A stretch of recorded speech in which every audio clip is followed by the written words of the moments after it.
Today is May 24th, 2018, and we're in the home, in the living room of Rabbi Ben Weiner in Deerfield, Massachusetts. So, would you be prepared to tell us why you're here in Deerfield, Massachusetts, how you got to this place? Absolutely.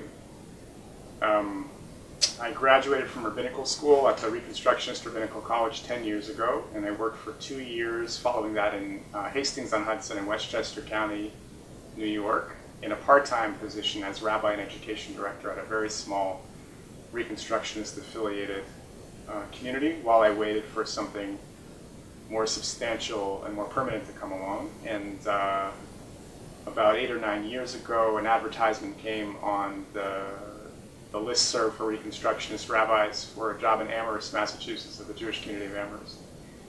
And I knew about Amherst actually from the Yiddish Book Center, which I've had a relationship with for 2 decades at this point, I think. But little else about the area, apart from the fact that it was an agricultural area. It still is an agricultural area.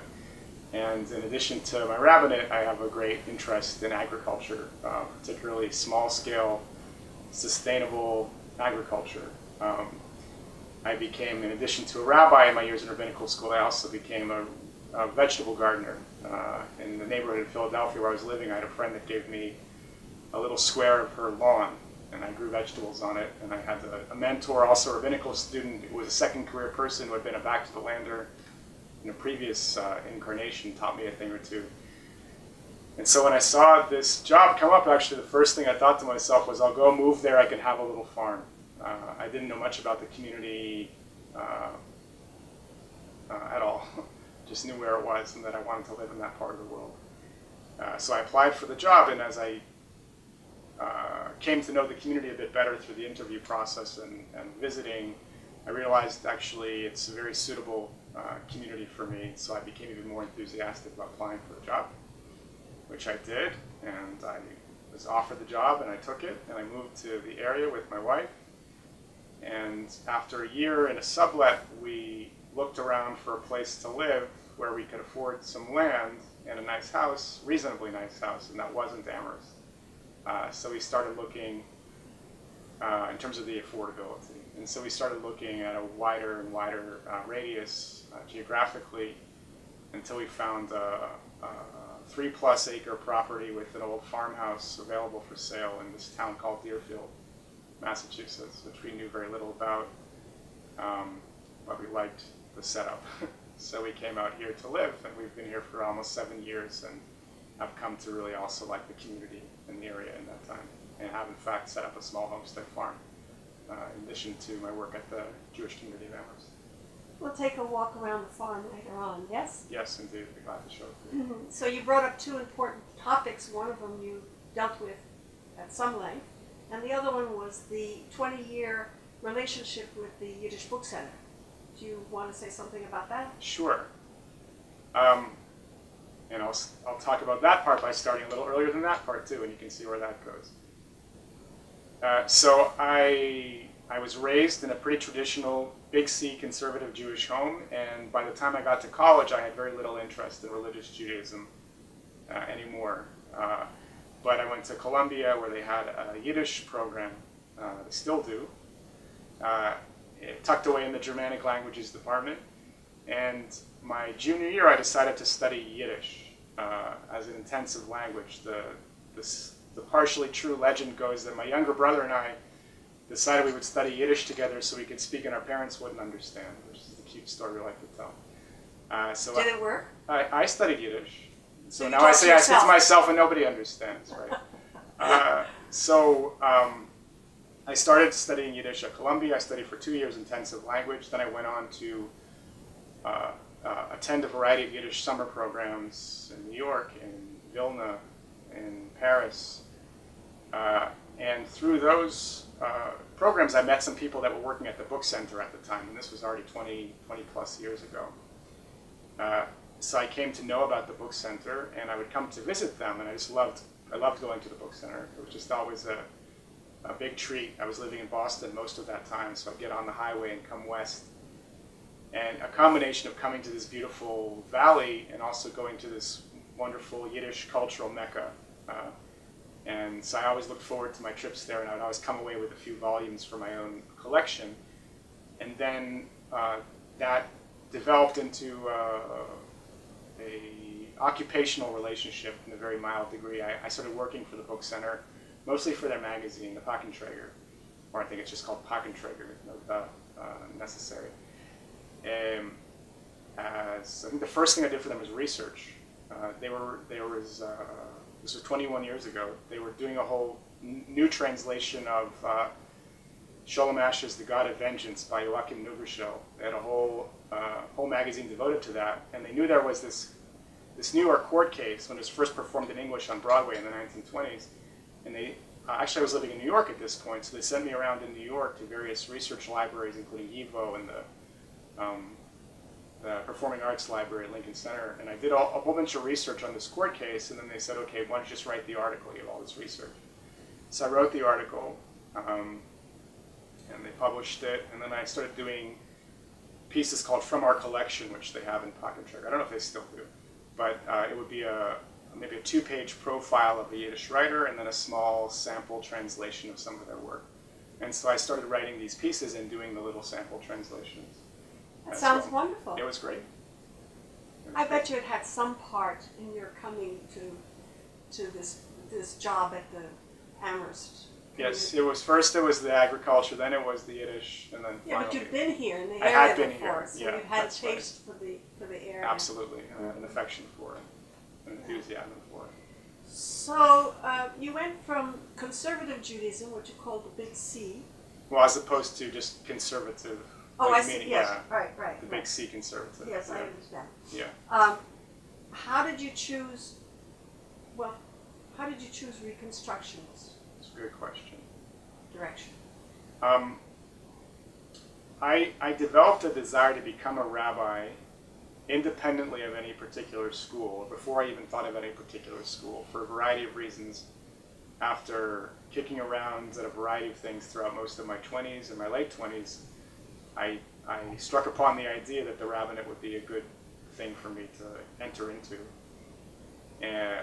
But the natural place for me to go at the time, the conservative rabbinical schools, didn't seem like a good fit. I want to stop you there. Okay. You gave me an acceptable answer to give to your grandma, maybe. Yeah, well, somebody's grandma. Yeah. Explain to me how you came to fill in that sentence about. Well, why I decided to become a rabbi? Yes, that part. Okay. I tell this story to people, and sometimes they find it surprisingly mundane or banal. I think some people have a sense, which I think is largely, doesn't originate in the Jewish world necessarily, that when you become clergy, it must be that because like a voice spoke to you, or because like a light shined upon you and like called you, like the idea of a calling, which is not a Jewish notion, I don't think, originally. So people assume that because I became a rabbi, I must have had this profound spiritual moment in which, I was struck in the head by a bird and the light shone upon me and said, this is what you now must do. And I consider myself a deeply spiritual person and oriented towards my experience of life by spirituality and the search for whatever it is that we search for when we talk about spirituality. But my decision to become a rabbi, when I piece it together, was largely a career decision.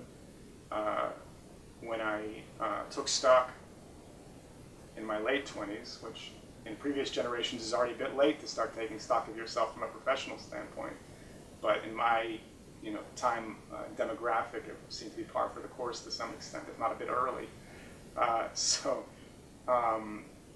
Of all the things that I tried my hand at, which included advanced academic study, particularly of literature, writing and translation and that kind of work.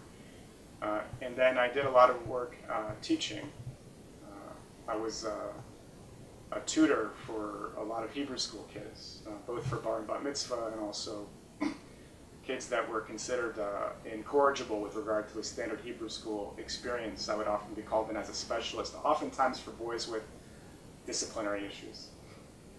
Would you care to elaborate about why that should be? Why I should be the specialist? Yes. Well, as I like to tell them, I used to play both. I played both sides of the law. You know, I knew both sides of the law, so I could present myself mostly accurately as someone who had had his own incorrigibilities, and then later on in life had actually developed a real interest in this stuff, and had found something, something glittering in it that I wanted to help them to see as well. So that was the basis for my speciality. Let me ask you, do you think that you still have that role to show, what did you just say, what glitters Yes, to your congregants? I absolutely do. Would you care to elaborate? Sure. Well, I think that the type of people that I tend to encounter as a rabbi, the part of the Jewish world that I tend to operate in, is not necessarily entirely or even in the majority people by Jews and fellow travelers that are sure of their commitment to Judaism and know exactly why they're there. I tend to get people that I think have more uncertainty or ambivalence about, or in the best sense, ignorance. They just don't know.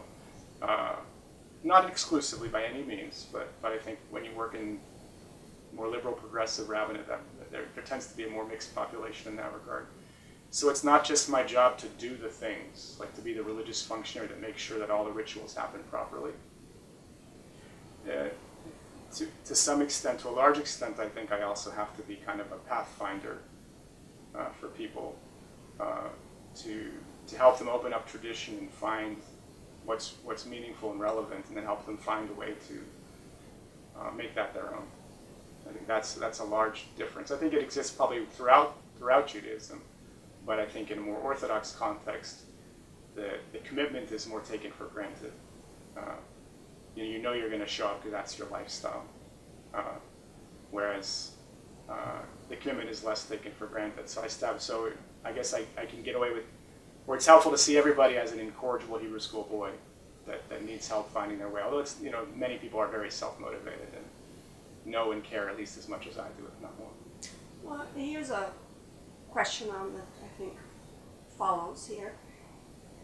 In what ways your own observance, and you can describe what you mean by that, widely or similarly like your congregants? Interesting question.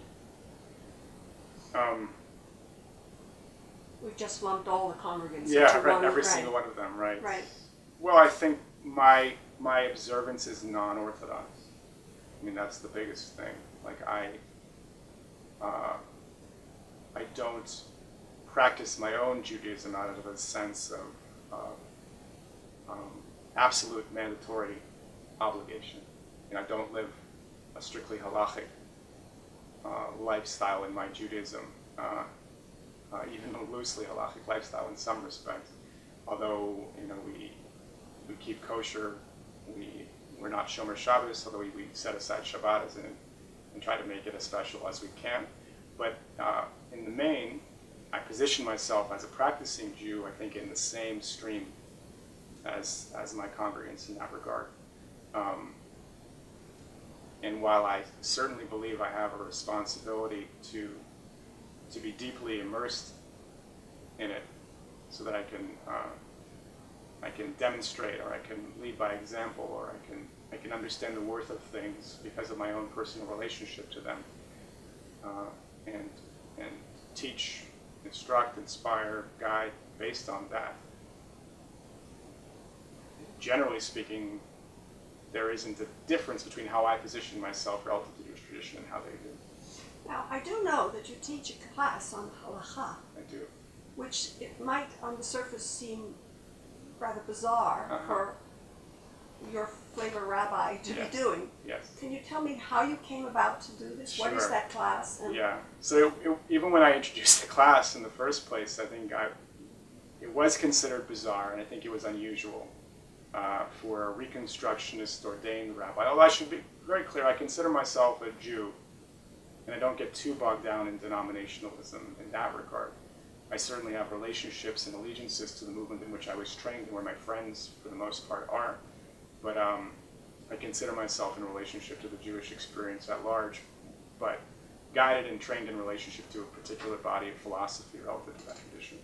But in a Reconstructionist community, Reconstructionism being not a halachic movement, like conservative is, like Orthodoxy is, saying there's other bases for making decisions about Jewish life and practice apart from halacha, and you're allowed to make decisions based on them. The relationship of that type of Judaism to the halachic tradition found in Talmud and Midrash and codes and responsa literature has been tenuous to some extent. Like, well, what is this supposed to mean to us if we're not living our lives guided by it? And so for me to say, I'm going to teach halacha, we're going to sit around once a week, as we've been doing now for 6 or 7 years, I can't remember exactly how long, on Wednesday afternoons with lunch before us, not catered, but brought by the people that are participating, Dairy Parav, to study this stuff, people were surprised, or they didn't know really if this was relevant or why or what. So why I decided to do it, a couple of reasons. Firstly, call it genetics, call it whatever you want. I've got the halachic mind. It's a type of thinking I like to do, and it's the legalism, the terminology, the careful and sometimes abstruse, rational and logical work. I'm the son and brother of lawyers, so like it's in me on some level, and so I get off on it on some level, just purely as a form of recreation or intellectual and spiritual stimulation. Reading that type of material and studying it, analyzing it, working with it, I find very exhilarating, strangely enough. How about the people? Did the group grow? Yes, they do now, and I think they've caught that from me. But there's more to the answer, which is that I think that halachic literature makes up, I don't have any exact percentage, but a huge percentage of Jewish lore and literature. And so to say I'm Jewish, but I'm not going to pay attention to 50 to 60 to 70% of the cultural heritage, it strikes me as problematic. Also, liberal Jews, when they get together to study, they tend to always go to the spiritual or the poetic or they study the prophets, or they study Rabbi Nachman or something that's like, which I consider a little bit instant gratifying to some extent. Like, let's challenge ourselves a little bit and study something a little off the beaten track. So, and I think we have, even if we choose not to live our lives bound by the strictures of halacha and halachic literature is like the main way in which notions of Jewish behavior have been preserved. As it were, the DNA of a dinosaur in mosquitoes and amber, whatever you want to use, a Jurassic Park metaphor. But so to study and unpack halacha, we're studying and unpacking patterns of Jewish behavior and theories of Jewish behavior with regard to life circumstances. And I think there's a lot to be absorbed from that. And that's a very, very important texture to our practice of Judaism, even should we choose to be progressive and not halachic in that regard.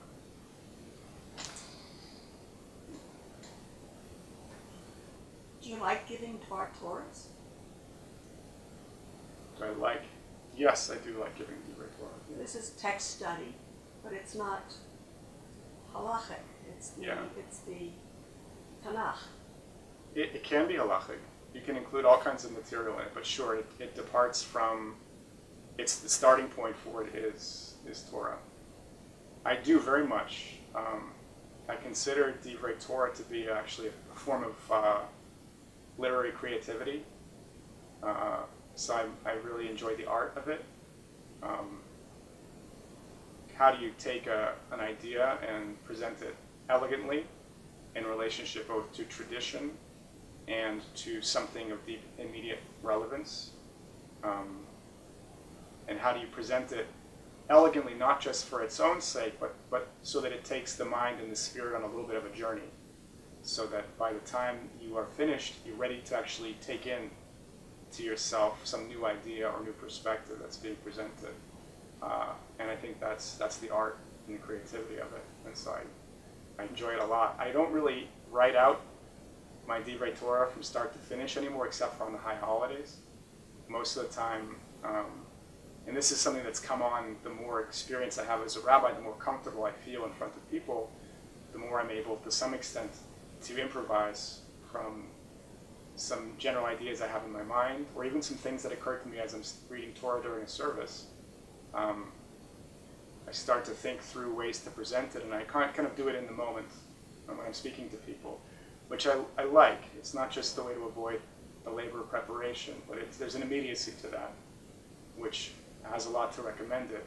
Although on the high holiday, such a big moment, I like to have everything prepared, and because I'm speaking to hundreds of people then, as opposed to like 20 to 40. Yeah.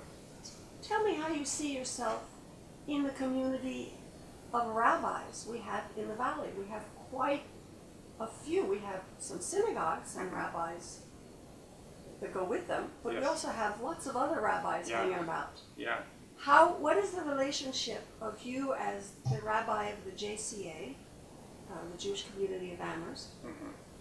Tell us about that relationship to the other, or which other also, synagogue rabbis, and the role or the relationship you found with the non-shul rabbis as well. Okay. It's an interesting question. There's a surprising number of rabbis here in the Pioneer Valley. There's maybe approaching 2 minyanim of rabbis, so 20 at least, maybe something around there. But if you go up to Brattleboro, go to the Berkshires, So there certainly is a surprising collegiality, or potential for collegiality here among rabbis. My primary relationships do tend to be with my counterparts in the other synagogues. I think we have what could probably be best described as a kind of friendly rivalry, or I don't know which word to put first and second, because certainly we are all seeking the best for our own institutions, and a lot of that's based in membership. And there's certain geographical considerations that this is the natural population for me, that's the natural population for you. And we share congregants. We sometimes play Red Rover with congregants, if you know that particular game, we'll go back and forth. So there certainly is a sense in which we are all, rightly so, seeking the thriving of our individual institutions, but at the same time we recognize, I believe, that we don't have anything fundamentally to fear about each other or to be envious about each other. We're all very strong communities. And so we understand good collaboration as being for the best of everybody, and with the potential to really set our individual efforts in this broader communal dimension, which can be very fun and enjoyable to realize that there aren't that many Jews here in the Pioneer Valley. So when we have chances to get together and meet, collaborate, and have events that bring people together from all the different congregations, it really feels like a very positive gathering of the tribe out here in the valley. So I have I'm in regular contact with my counterparts in the other synagogue. We rely on each other for Beit Din. If I need somebody for Beit Din, I'll call them. We plan a certain number of events together, or check in with each other about a variety of initiatives and causes. And then as you mentioned, there's all these rabbis that are not congregational rabbis, and it's great to have them along. I think each one of them adds their little piece to the mosaic or to the texture, whether it's great scholarship, or being a scribe, or having a certain musical tradition that you carry, or a storytelling tradition that you carry. It's really nice, and it's enjoyable when you go to a shul one day and there's a lot of rabbis around, and if in addition to their individual skills, they carry they're like the foundation poles of Jewish commitment here in the valley, and so they help to sustain the larger structure of our Jewish life here. So I'm very grateful for their presence. You have a wife and child? I do indeed. And your wife is a cantor. She is. And you can fill in the details. And you Yes. have a son. You can fill in the details Yes. there. Did having a day school have some appeal when you made a choice to come to this Mhm. area? When Tell us I about made a that. choice to come to this area, I did not have a son. And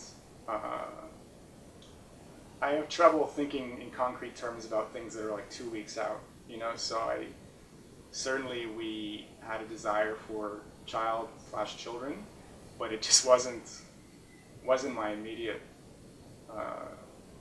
wasn't one of my immediate criterion for decision making. More than that, it was the possibility, like, is there work for my wife, the cantor, here in the valley? And in fact, though we moved here for my job, we had heard rumors that there might be an opening in the Springfield area, and that proved to be true. So my wife now works at Temple Bethel, the conservative synagogue, the last conservative synagogue standing in the Springfield area after some consolidation, and she's the chazan there. She's been for I think 6 years in some capacity, with her position growing to be about 75% of the full-time position at this time. And her name is Elise Barber, Cantor Elise Barber. And the son that was born The son locally? who was born almost 6 years ago, it was 6 years ago, August of 2018. His name is Ephraim, parentheses, Frank Dean Weinbarber. And he's 5.5. He will start at the, God willing, in the day school, LGA, in the fall. We talked earlier about religious observance and spirituality. So, you're a rabbi, so I assume you understand religious observance, and spirituality is, well, we all have slightly different definitions, perhaps. Where do you go among your colleagues, for instance, for, not necessarily locally, for your own advice and spiritual guidance? Who do I turn to? Yes, if you care. Sure, it's a good question.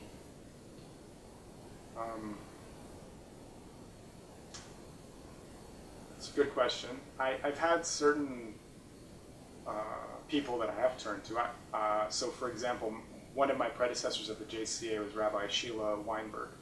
And when I arrived in town, she was still here. She was still living in Amherst. We met a few times. And then she moved to Philly, and for a year or so after she moved, we continued to meet by Skype for a combination of mentoring and to some extent spiritual guidance and direction. So that was a valuable experience. I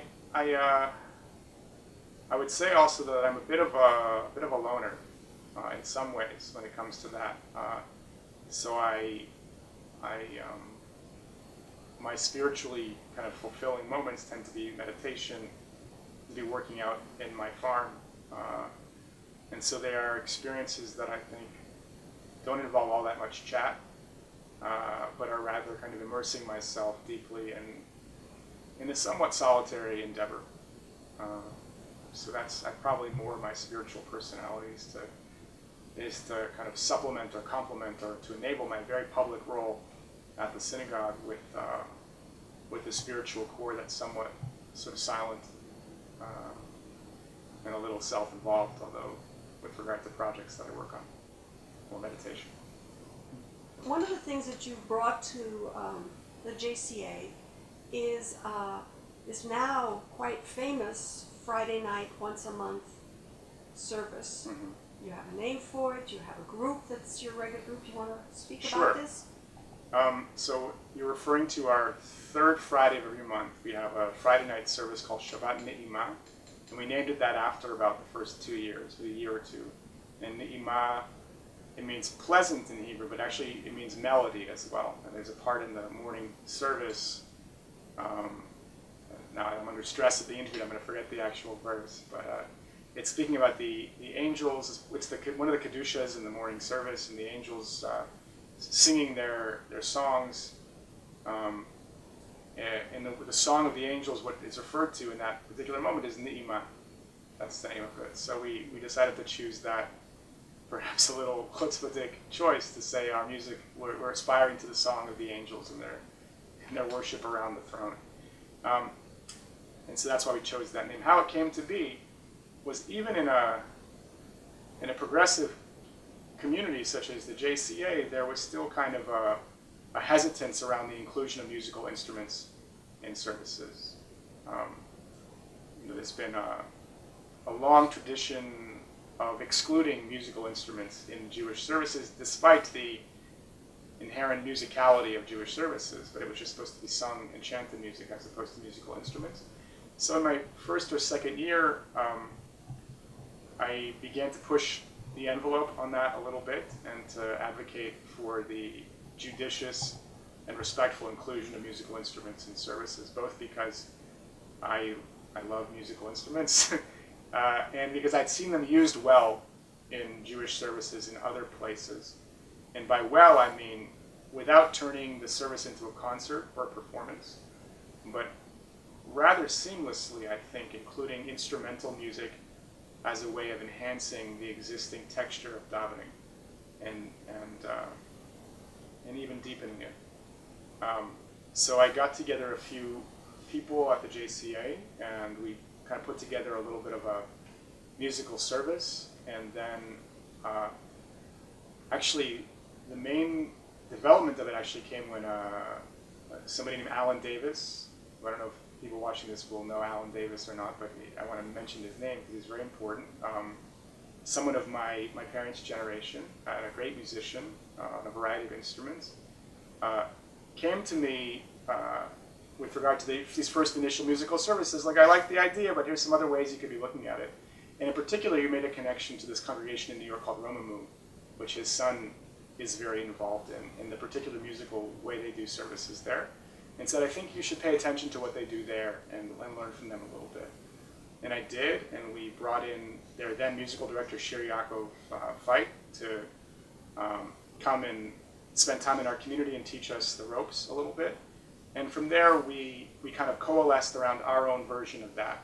And we've been developing it ever since. And now it's a full band with 2 guitars, a bass. Alan plays the bass, accordion, percussion. I have a co-leader, Diana Brewer, who's trained to be a cantor, who does a lot of the singing with me, and then a chorus of 4 female voices in addition to that. And we do a variety. And did I say percussion? I didn't say percussionists. We have 2 percussionists as well. Sorry, I left that out. We do the base for it is the traditional Friday night service, the Kabbalat Shabbat and the Mariv service, and a lot of the melodies are from the traditional, musical elements of that service, to which we add what I would call like synagogue contemporary type melodies, which are drawn from a variety of traditions, both secular and sacred, and I think inserted to try to be as seamless as possible and again, the goal being just to have the ideal experience of Friday night davening, but to do it in this musical way that makes it deeper, more profound, more beautiful, and also more accessible to people that are less familiar with the davening itself, but can really get going with these melodies and this music. And it's my favorite thing of my entire rabbinic month to do this service. It gives me like the chance to be the band frontman and musical director that I always wanted to be. I get to do it here. Oh, a farmer, a band leader, and a rabbi. And a rabbi, and a lead singer. So maybe you can throw in here a little bit of the history of the JCA and put in whatever innovations besides this musical service you would like to advertise or take credit for, or I'm not sure how to say it. Oh, yeah. There's actually been some actual work and writing done on the history of the JCA by Irv Seidman, and so I highly recommend his work because he's done a great job. He's a member of the founding generation of the community, and he and his wife Linda have organized who herself is an archivist, and they've organized a lot of the JCA archives. And Irv has done some actual writing, including publishing a book about the early history of the community. So most of what I know about the history of the JCA I learned from Irv Seidman. How old is the community? So the community here's the story as I know it of the community. Everyone says, like, in the 50s, there were no Jews in Amherst, maybe 1 or 2 Jews in Amherst, a few families, and mostly of the trades, the ones that were here. In the 50s, at some point, University of Massachusetts began to expand from being the agricultural school that it always was, and that it still is, but adding upon that, all of the features of a major American research university, from the humanities to the sciences. And that expansion attracted a lot of Jewish faculty to the area, with their young Jewish faculty at the time with their families. And what I'm told is late 50s, early 60s, they kind of began to find each other for social purposes and also for the education of their children in Jewish tradition. One member of the community, Barbara Berlin, who's of this generation, tells the story of her son coming home from public school singing, "I know that Jesus loves me." And she's like, how she tells the story. Like, and that moment, I knew we needed a Hebrew school. And so they began to come together for the education of their children. And I guess they incorporated as a community, I think maybe about 50 years ago. The 50th anniversary apparently is coming up next year, perhaps. So it would have been late 60s. That that aspect, or people that were gathering for social networking among Jews, and those that were gathered to educate their children, kind of put their pieces together and created the Jewish community of Amherst. And then soon after that, in the early 70s, I believe, they bought the Second Congregational Church building in Amherst, just below town on Main Street, because the church was declining and wanted to sell their property. And the JCA bought it and then became a community with a home, in a beautiful, old congregational church, classically Lutheran style. And then they hired a rabbi. They hired Rabbi Yechiel Lander to be their part-time rabbi. He was a campus rabbi at Smith and Amherst, I believe, and then also served part-time as the first rabbi of the JCA. During this time, they also purchased land in Shutesbury to be the cemetery, which, if you know the history of Jewish communities, once you have a cemetery, you're a real Jewish community.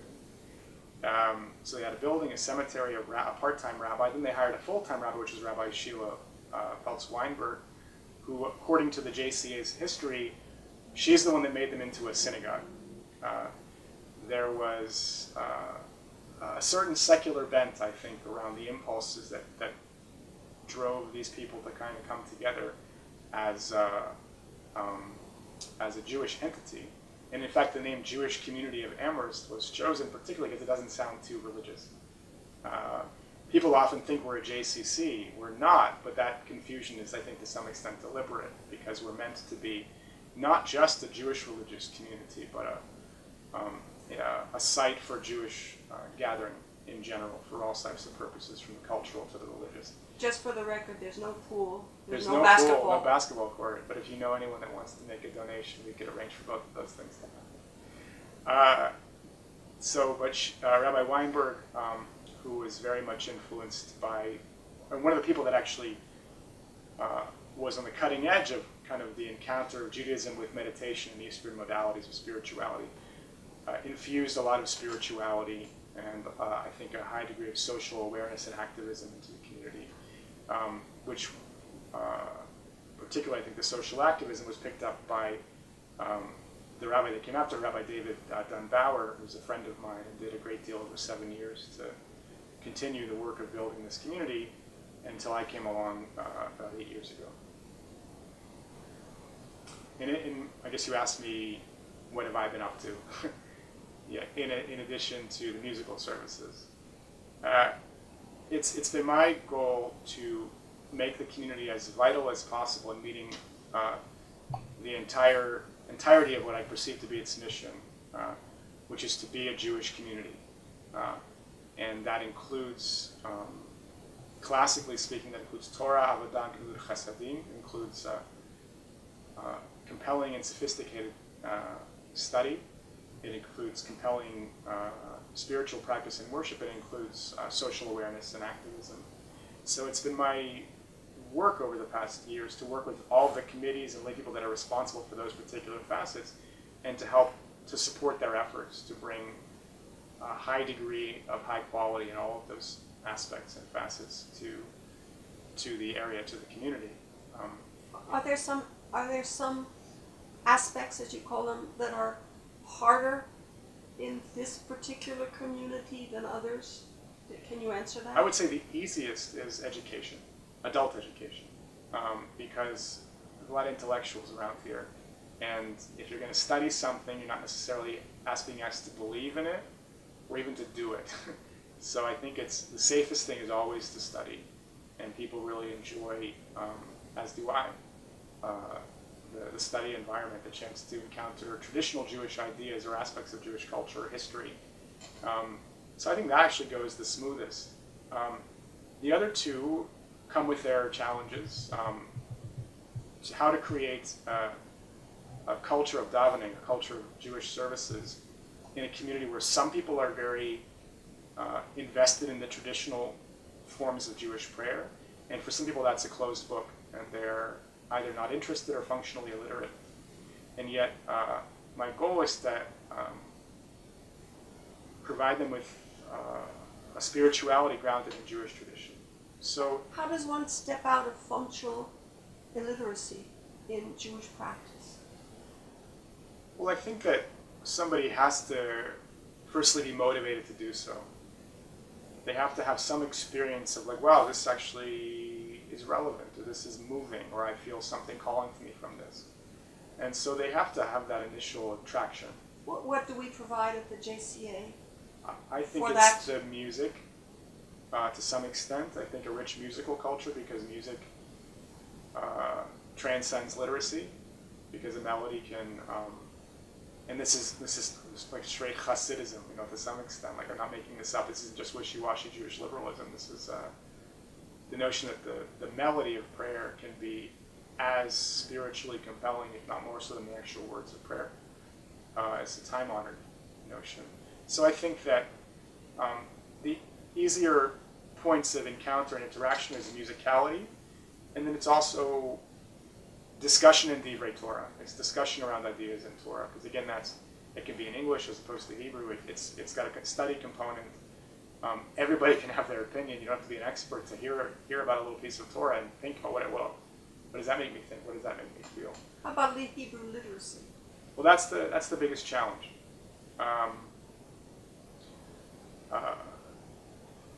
That's a hard one, and that's the biggest challenge. I continue to emphasize it. I think our prayers are still largely in Hebrew, and our average prayer service is relatively traditional. But I know that for some that's mystifying, not in the good sense, or that's alienating, and I continue to wrestle with that. I don't think I've solved it. Have you arranged yet to lead a trip to Israel? I haven't. It comes up a few times, but it hasn't happened yet. Partly that's to me. There's only certain times of the year I can leave the farm, so I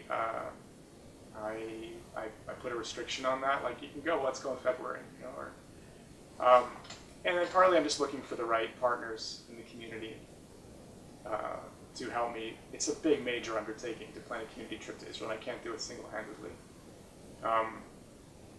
And while I certainly care about Israel and have been there, and have very meaningful experiences there, it's higher on my list of Jewish priorities is the work that I do right now and right here for the Jews in Amherst.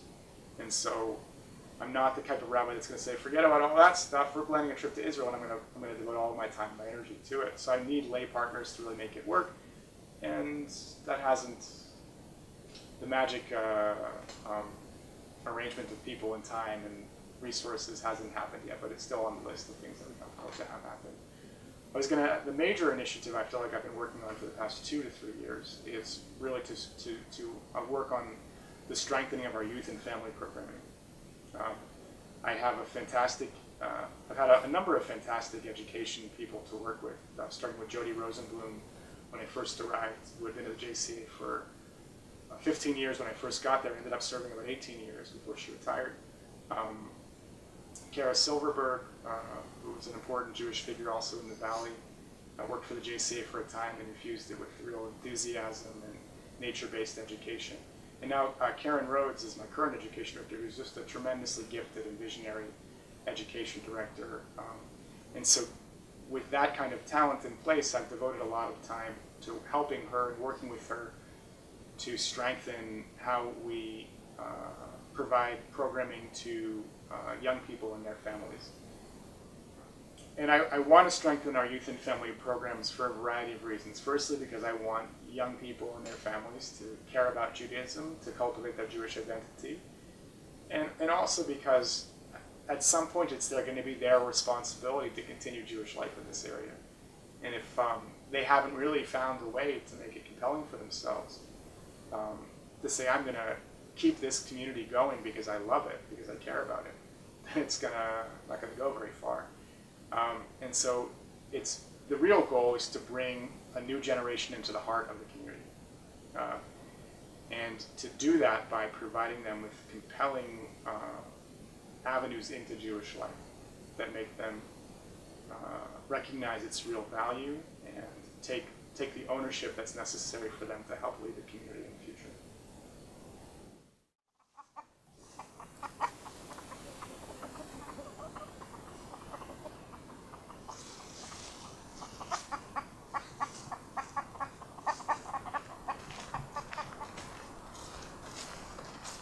Compost. Is that the title of the song? Yeah. Chickens on the compost. It's the thing.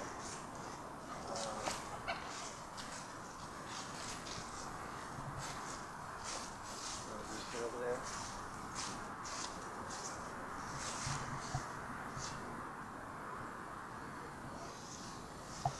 This is the goat pasture. See if I can find somebody.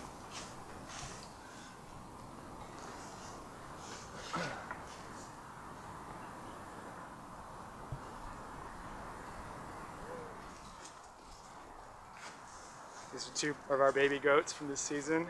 Who's the mother? This one is the mother of this one, and this one is the mother of this one. Do they know the difference? Yes, absolutely. And do you get to name them, or does Ephraim name? Ephraim and I named them. And these names are not that original. This one is called Sunday, because she was born on Sunday, and so Ephraim named this one Thursday. So it's Sunday and Thursday. Whoa, whoa, whoa. There you go. Hi. And there's another baby over there. There's 4 babies. These are Floppy and Silly. Those Ephraim named them. Floppy and Silly. Yeah. Wow. So do you milk these goats? These 2, yeah. Well, her definitely right now. I'm still only milking them partially because they're feeding their kids a lot of the time now, but we can get some milk from them now. So you get milk from the goats, you use the milk? We drink the milk, we make cheese and yogurt. And what else do you get from the goats? Poop. Which, no, it's serious. That's the main source of fertilizer for the farm. Oh, and over here is the vegetable Well, there's spread? a bunch of different gardens. This garden here is has garlic, carrots, English peas, radishes, beets, red onions, leeks, snap peas, dill, celery, parsley, cilantro, and lettuce. That's in this garden. It's like a kitchen garden, we call it. And the major plantings are further out. And I still have yet to do some of the major plantings, but a number of things are planted out there. But and your chickens? chickens they're free range, so they're just wandering around. They'll come before dark. They'll come home to roost, as they do, as they are wont to do. And you have their eggs? Yeah, we take their eggs. So they lay their eggs all over the place these days. So it's a little lahavdil. It's a little Easter egg hunt to find their eggs. Although there's 3 places where they normally lay them, and so I know pretty much where to look. You're famous. This goat has one horn? Well, it's not even a real horn. It's called a skir. It's just a little partial horn. We tried to dehorn her when she was a baby, and only worked somewhat. Oh. So she's a unicorn. A unicorn? Yeah.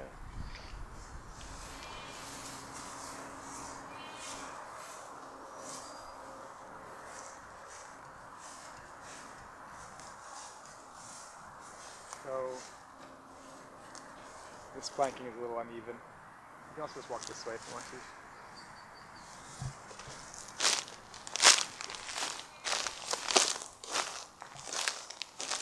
What are we walking on? Mulch. Sounds like newspaper. There's cardboard beneath it. Oh. These are elderberry bushes. And there are the bees. And there's the bees here. Yeah. And there's asparagus in front of the bees. And horseradish over there in the corner. So to pick the asparagus, you have to be brave. As long as you're not bothering the hive, they're not going to bother you.